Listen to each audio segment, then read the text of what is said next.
শুভ সন্ধ্যা বন্ধুরা। আজ হলো 7 মার্চ শনিবার।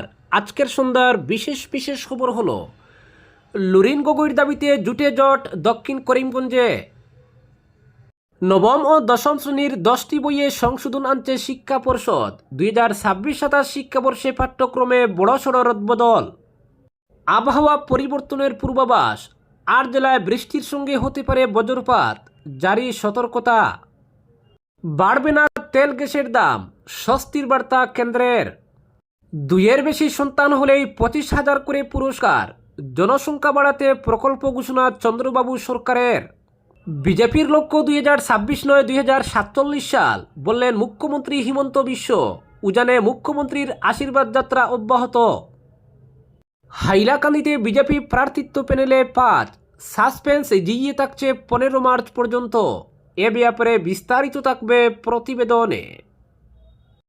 দ্রুত গতিতে চলছে ঐতিহ্যবাহী রমণীমোহন ইনস্টিটিউটের সংস্কার কাজ, শীঘ্রই উদ্বোধন। পদত্যাগ করিমগঞ্জ জেলা এআইইউডিএফ সভাপতি শাহাবুল ইসলাম চৌধুরীর। স্বামীর বেতন থেকে সরাসরি টাকা কেটে স্ত্রীর অ্যাকাউন্টে পাঠানোর নির্দেশ, ভরণ পোষণ না দেওয়ায় কড়া অবস্থান সুপ্রিম কোর্টের। এবং সর্বশেষ খবরটি হল জোর করে ধর্মান্তর রোধে কড়া পদক্ষেপ, কঠোর আইন আনছে মহারাষ্ট্র। প্রস্তাবিত বিলের খসড়ায় অনুমোদন রাজ্য মন্ত্রিসভার। এবারে শুনুন বিস্তারিত খবর। দক্ষিণ করিমগঞ্জকে লুরিনজ্যোতি গগৈর দলকে ছেড়ে দিচ্ছে কংগ্রেস। বিরোধী জোটের গতি প্রকৃতি যেভাবে এগোচ্ছে তাতে এমন সম্ভাবনা রয়েছে বলেই একাধিক সূত্রে ইঙ্গিত পাওয়া গেছে। এই ইঙ্গিত শুক্রবার আরও পুক্ত করে দিয়েছেন গৌরব গগৈ 3 শরিক দলের নেতাকে পাশে নিয়ে। এদিন প্রদেশ কংগ্রেস সভাপতি সাংবাদিক সম্মেলনে কোন কোন জায়গায় জোট হবে এর উল্লেখ করতে গিয়ে বরাক উপত্যকার কথাও বলেছেন। পাশাপাশি গত মঙ্গলবার বরাকের 8টি বিধানসভা কেন্দ্রের প্রার্থীর নাম ঘোষণা করেছে কংগ্রেস, কিন্তু তাৎপর্যপূর্ণভাবে সংখ্যালঘু অধ্যুষিত এবং সেফ সিট দক্ষিণ করিমগঞ্জকে প্রথম তালিকায় রাখা হয়নি। সূত্রের খবর, আসাম জাতীয় পরিষদের সঙ্গে এই আসন নিয়ে এখনও দর কষাকষি চলছে কংগ্রেসের। মাস কয়েক আগে লুরিনজ্যোতির আচমকা দক্ষিণ করিমগঞ্জে গিয়ে সভা করার পরই এই সম্ভাবনাটি প্রকাশ্যে আসে। জানা গেছে দক্ষিণ করিমগঞ্জে বিজেপির টিকিট প্রত্যাশী ইকবাল হোসেনি আড়ালে থেকে লুরিনজ্যোতির এই সফর আয়োজন করেছেন। দক্ষিণ করিমগঞ্জ অগপকে ছেড়ে দেবে বিজেপি এবং এক্ষেত্রে কংগ্রেস থেকে বহিষ্কৃত বর্তমান বিধায়ক সিদ্দিক আহমেদকে অতুল বোরার দল থেকে প্রার্থী করা হবে। এটা আজ করেই কংগ্রেসের সম্ভাব্য শরিক লুরিনজ্যোতির সঙ্গে যোগাযোগ করেন ইকবাল। জানা গেছে বরাকে একটি আসন দাবি করেছেন লুরিনজ্যোতি, কিন্তু কংগ্রেস এত সহজে দক্ষিণ করিমগঞ্জ ছেড়ে দিতেও চাইছে না। তাছাড়া ইকবাল নিয়েও আপত্তি রয়েছে কংগ্রেসের। দুপক্ষের আলোচনায় 21-এর নির্বাচনে কাটিগড়ায় যে ফর্মুলা মেনে কংগ্রেস ও এআইইউডিএফের মধ্যে সমঝোতা হয়েছিল সেরকম কিছু করা যায় কিনা তা নিয়েও আলোচনা হয়। গত নির্বাচনে আসন বন্টনে ভারসাম্য রাখতে কাটিগড়ায় এআইইউডিএফ সদস্য খলিল উদ্দিন মজুমদারকে শেষমেশ কংগ্রেস থেকে জোটের প্রার্থী করা হয়। এই ফর্মুলা মেনেই দক্ষিণ করিমগঞ্জে কংগ্রেসের অন্যতম দাবিদার সবুর তাফাদারকে ওজাপুর পক্ষে প্রস্তাব দেওয়া হয়, কিন্তু সেটাও বেশি দূর এগোয়নি। এখন উঠে আসছে গত লোকসভা নির্বাচনে করিমগঞ্জে এআইইউডিএফ প্রার্থী শাহাবুল ইসলাম পারুলের নামও। পারুল এর আগে উত্তর করিমগঞ্জ থেকে একবার এআইইউডিএফ ও পরে একবার রাইজোর দল থেকে প্রতিদ্বন্দ্বিতা করেছেন। এবারও শোনা যাচ্ছিল পারুল রাইজোর দলের প্রার্থী হতে পারেন, কিন্তু পারুল এটা বুঝে গেছেন যে অখিল গগৈর দলের সঙ্গে কংগ্রেসের জোট হওয়ার সম্ভাবনা ক্ষীণ। দ্বিতীয়ত, কংগ্রেসের সমর্থন ছাড়া জাতীয়তাবাদী দলের প্রার্থী হলে হারের হ্যাট্রিক নিশ্চিত। এমত অবস্থায় তিনি লুরিনজ্যোতির নৌকায় উঠতে চাইছেন। এইসব জটিল অঙ্কেই দক্ষিণ করিমগঞ্জ নিয়ে বিরোধী জোটে জট লেগেছে। জানা গেছে কংগ্রেসের একটি বড় অংশই দক্ষিণ করিমগঞ্জ শরিকদের ছেড়ে দেওয়ার পক্ষপাতী নয়, কিন্তু লুরিনজ্যোতিও বরাকের একটি আসনের দাবি থেকে সরে আসতে রাজি নন। পরবর্তী খবরটি হল 2-এর বেশি সন্তান হলেই 25,000 করে পুরস্কার। জন্মহার বাড়াতে বড় ঘোষণা চন্দ্রবাবু নাইডু সরকারের। 2 বা 3-এর বেশি সন্তান হলেই দম্পতিকে 25,000 টাকা করে দেবে অন্ধ্রপ্রদেশ। সে রাজ্যের মুখ্যমন্ত্রী চন্দ্রবাবু নাইডু জানিয়েছেন জন্মহার বাড়াতে এই বিষয়ে ভাবনা চিন্তা করছে সরকার। খুব শীঘ্রই নতুন প্রকল্পের ঘোষণা করা হবে। সে রাজ্যে জন্মহার ক্রমশ কমছে, যা নিয়ে বেশ উদ্বিগ্ন অন্ধ্রপ্রদেশ সরকার। শুধু অন্ধ্রপ্রদেশ নয়, দেশের বিভিন্ন রাজ্যে জন্মহার কমার লক্ষণ দেখা দিয়েছে। সে কথা মাথায় রেখেই নতুন প্রকল্পের পরিকল্পনা করছে অন্ধ্রপ্রদেশ সরকার। দেশে প্রথম এই ধরনের জনসংখ্যা নীতি আনার কথা ভাবছে অন্ধ্রপ্রদেশ। ওই নীতি অনুযায়ী 2-এর বেশি সন্তান হলেই একাধিক সুবিধা দেওয়া হবে দম্পতিদের। তৃতীয় সন্তানের জন্মের সময় এককালীন দেওয়া হবে 25,000 টাকা। শুধু তাই নয়, 18 বছর বয়স পর্যন্ত তৃতীয় সন্তানের শিক্ষার সব খরচ বহন করবে সরকার। যেসব দম্পতি 3 সন্তান নেবেন তাদের বিশেষ ছুটি দেওয়া হবে। এছাড়াও কম খরচে IVF সহ অন্যান্য চিকিৎসা সংক্রান্ত সহায়তা দেওয়া হবে। ইতিমধ্যেই ওই নয়া আইনের খসড়া তৈরি হয়ে গিয়েছে। মুখ্যমন্ত্রী চন্দ্রবাবু নাইডু জানিয়েছেন, মার্চ মাসের মধ্যেই এই খসড়া চূড়ান্ত হয়ে যাবে। এপ্রিল থেকেই কার্যকর হয়ে যাবে নয়া 3 সন্তান নীতি। অন্ধ্রের মুখ্যমন্ত্রী এই খসড়া প্রকাশ করে বলেন, আমরা একটা অভিনব পদ্ধতির কথা ভেবেছি। একেবারে জন্মের সময় এই টাকা দেওয়া হবে।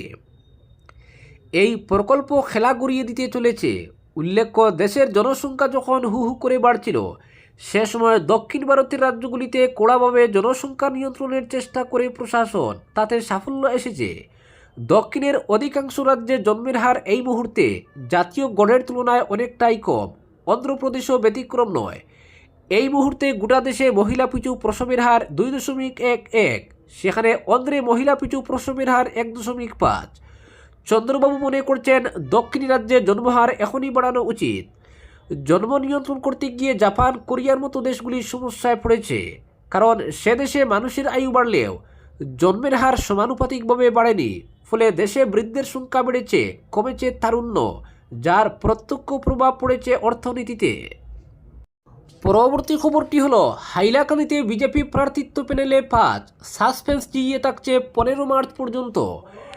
ডিলিমিটেশনের পর থেকেই হাইলাকান্দি বিধানসভা কেন্দ্র দীর্ঘ প্রায় 35 বছর পর গেরুয়া শিবিরের দখলে যেতে পারে বলে রাজনৈতিক মহলে জোর আলোচনা শুরু হয়েছে। ফলে এই আসনে বিজেপির টিকিট প্রত্যাশীর সংখ্যাও বেশি। বিজেপির দলীয় টিকিটের দাবিতে মোট 21 জন সম্ভাব্য প্রার্থী ময়দানে নেমেছিলেন। সবাই নিজেদের বায়োডাটা জমা দিয়ে হাইলাকান্দি বিধানসভা কেন্দ্র থেকে বিধায়ক হওয়ার স্বপ্ন দেখছিলেন। চলছিল জোর লবিঙ্গ।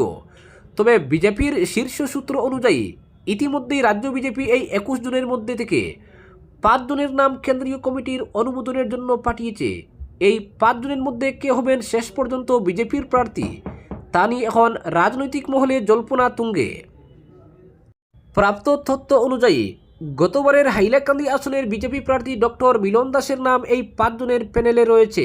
তাছাড়া রাজ্য বিজেপির সহসভানেত্রী মুন স্বর্ণকার, রাজ্য বিজেপির আমন্ত্রিত সদস্য শেখর দে, 2016 সালের নির্বাচনে হাইলাকান্দি আসনের বিজেপি প্রার্থী সৈকত দত্ত চৌধুরী এবং বর্তমান জেলা বিজেপি সভাপতি কল্যাণ গোস্বামীর নামও দিল্লিতে টিকিটের জন্য শর্ট লিস্ট করে পাঠানো হয়েছে। অন্যদিকে বাকি 16 জনের নাম নিয়ে আলোচনা হলেও শেষ পর্যন্ত সম্ভাব্য প্রার্থীর তালিকা থেকে তাদের নাম বাদ দেওয়া হয়েছে। প্রাপ্ত তথ্য অনুযায়ী জেলা বিজেপি সভাপতি কল্যাণ গোস্বামীর দলীয় টিকিট পাওয়া নিয়ে কিছুটা অসন্তোষ প্রকাশ করেছিলেন রাজ্য বিজেপির সাধারণ সম্পাদক দীপ্লুরঞ্জন শর্মা। তবে রাজ্যের এক ক্যাবিনেট মন্ত্রীর হস্তক্ষেপে শেষ পর্যন্ত 5 জনের প্যানেলে কল্যাণবাবুও স্থান পেতে সক্ষম হন। অন্যদিকে এই প্যানেলের সবচেয়ে চমকপ্রদ হিসেবে উঠে এসেছে শেখরদের নাম। শেখরবাবু নিজের পেশাগত জীবন একজন সাংবাদিক হিসেবে শুরু করলেও তাকে প্রাক্তন মুখ্যমন্ত্রী সর্বানন্দ সোনোয়ালের ঘনিষ্ঠ হিসেবেই বেশি পরিচিত বলে জানা যায়। তাছাড়া হাইলাকান্দির রাজনীতি থেকে প্রায় অন্তর্ধান হয়ে পড়া সৈকত দত্ত চৌধুরীও টিকিটের দৌড়ের শেষ পর্যায়ে নিজের অবস্থান ধরে রাখতে সক্ষম হয়েছেন। সৈকতের সঙ্গে বিজেপির কেন্দ্রীয় কমিটির কয়েকজন সদস্যের সুসম্পর্ক তাকে কিছুটা এগিয়ে রেখেছে বলেও রাজনৈতিক মহলে ধারণা করা হচ্ছে। অন্যদিকে ডক্টর মিলন দাসকে রাষ্ট্রীয় স্বয়ংসেবক সংঘের সমর্থন রয়েছে বলেও খবর। যদিও 2021 সালের নির্বাচনে তিনি পরাজিত হয়েছিলেন, তবুও গত 5 বছর ধরে হাইলাকান্দি জেলার বিভিন্ন সমস্যায় সক্রিয় ভূমিকা পালন করেছেন। পাশাপাশি মুখ্যমন্ত্রী কার্যালয়ের সঙ্গে তার সুসম্পর্ক তাকে কিছুটা বাড়তি সুবিধা দিচ্ছে বলে রাজনৈতিক মহলের অভিমত। অন্যদিকে রাজ্য বিজেপির সহসভানেত্রী মুন স্বর্ণকার একজন মহিলা নেত্রী হওয়ার পাশাপাশি চা জনজাতি সম্প্রদায়ের প্রতিনিধিত্ব করেন। ফলে মহিলা কোটা এবং সামাজিক সমীকরণের নিরিখে বিজেপির টিকিট পাওয়ার দৌড়ে তিনিও প্রবল দাবিদার। ইতিমধ্যেই বিজেপি 103টি আসনে প্রতিদ্বন্দ্বিতা করার কথা ঘোষণা করেছে।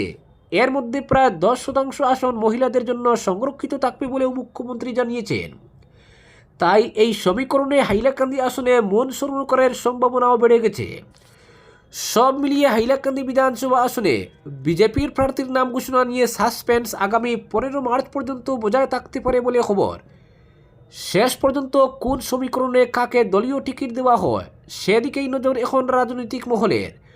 বর্তমানে প্যানেলে থাকা 5 জনই দিনরাত সর্বশক্তিমানের কৃপা লাভের আশায় মন্দিরে মন্দিরে প্রার্থনা করছেন বলেও শোনা যাচ্ছে। পরবর্তী খবরটি হলো, অল ইন্ডিয়া ইউনাইটেড ডেমোক্রেটিক ফ্রন্টের করিমগঞ্জ জেলা কমিটির সভাপতির পদ থেকে পদত্যাগ করলেন শাহাবুল ইসলাম চৌধুরী ওরফে পারুল। একই সঙ্গে তিনি দলটির প্রাথমিক সদস্য পদ থেকে ইস্তফা দিয়েছেন। দলীয় সূত্রে জানা গেছে, শাহাবুল ইসলাম চৌধুরী দলের সভাপতি তথা সুপ্রিমো বদরুদ্দিন আজমলের উদ্দেশ্যে পাঠানো এক পত্রে নিজের পদত্যাগের কথা জানিয়েছেন। পত্রে তিনি উল্লেখ করেন, অল ইন্ডিয়া ইউনাইটেড ডেমোক্রেটিক ফ্রন্টের সঙ্গে বিভিন্ন দায়িত্বপূর্ণ পদে যুক্ত থাকা এবং দলীয় প্রার্থী হিসেবে নির্বাচনে অংশগ্রহণ করা তার জন্য অত্যন্ত গর্বের ও সম্মানের বিষয় ছিল।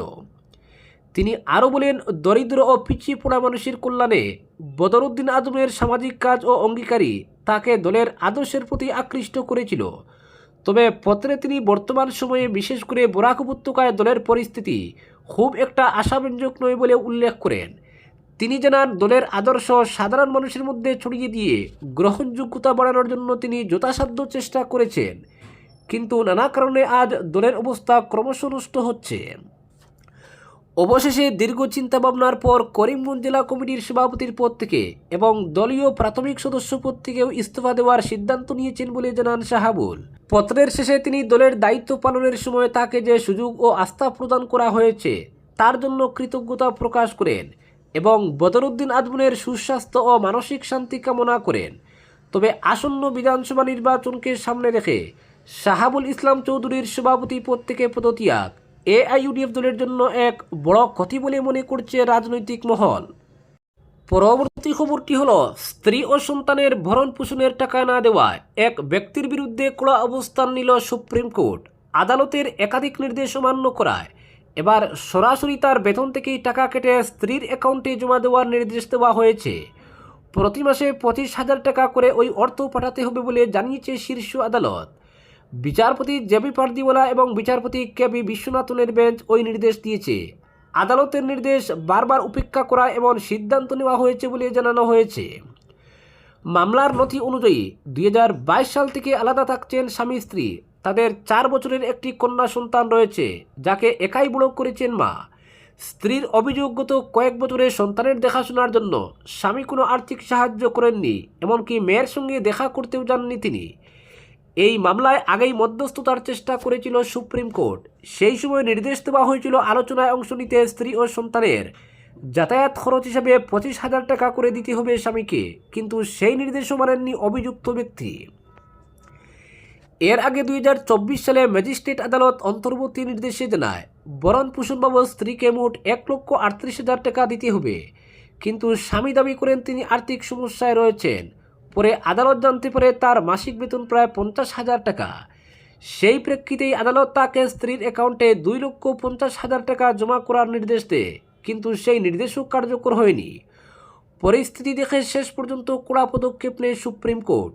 আদালত জানায়, ওই ব্যক্তি যে সংস্থায় কাজ করেন সেই সংস্থাকেই তার বেতন থেকে প্রতি মাসে 25,000 টাকা কেটে সরাসরি স্ত্রীর অ্যাকাউন্টে পাঠাতে হবে। সন্তানের ভবিষ্যৎ নিয়ে উদ্বেগ প্রকাশ করেছে আদালত।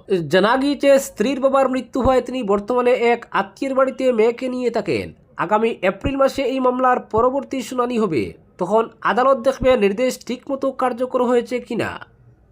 পরবর্তী খবরটি হলো, জোর করে বা প্রলোভন দেখিয়ে ধর্মান্তরের বিরুদ্ধে কঠোর অবস্থান নিল মহারাষ্ট্র সরকার। এ সংক্রান্ত প্রস্তাবিত বিলের খসড়ায় অনুমোদন দিয়েছে রাজ্যের মন্ত্রিসভা।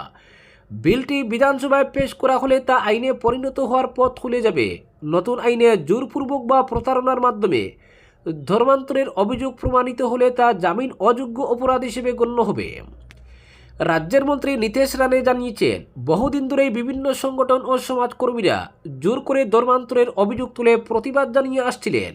সেই দাবিগুলির কথা মাথায় রেখেই সরকার এই পদক্ষেপ নিয়েছে। তার দাবি, প্রস্তাবিত আইনটি মধ্যপ্রদেশ বা গুজরাটের মতো রাজ্যে চালু থাকা আইনের থেকেও আরও কঠোর হতে পারে। নীতিশ রানে আরও বলেন, এই আইনের মাধ্যমে জোর করে ধর্মান্তর প্রলোভন বা প্রতারণার মতো ঘটনা রোধে কড়া ব্যবস্থা নেওয়া হবে। তার কথায় যারা এতদিন ধরে এই বিষয়ে আন্দোলন করেছেন তাদের দাবিরই প্রতিফলন করছে এই সিদ্ধান্তে। সরকারি সূত্রে জানা গিয়েছে প্রস্তাবিত আইনে কয়েকটি গুরুত্বপূর্ণ দিক রাখা হয়েছে। জোরপূর্বক ধর্মান্তরের অভিযোগ উঠলে অভিযুক্তের পক্ষে সহজে জামিন পাওয়া কঠিন হবে। সংবিধান ও সুপ্রিম কোর্টের বিভিন্ন রায়ের ভিত্তিতে আইনের কাঠামো তৈরি করা হয়েছে বলে দাবি সরকারের। এছাড়া কেউ যদি ধর্মান্তরিত হওয়ার পর নিজের আগের ধর্মে ফিরে যেতে চান সেক্ষেত্রেও আইনি সুরক্ষার ব্যবস্থা রাখা হবে। একই সঙ্গে চাপ, প্রতারণা বা প্রলোভনের মাধ্যমে গণধর্মান্তরের অভিযোগ উঠলে পুলিশকে সরাসরি ব্যবস্থা নেওয়ার ক্ষমতাও দেওয়া হবে বলে জানা গিয়েছে। আজকের বিশেষ সংবাদ এখানেই সমাপ্ত।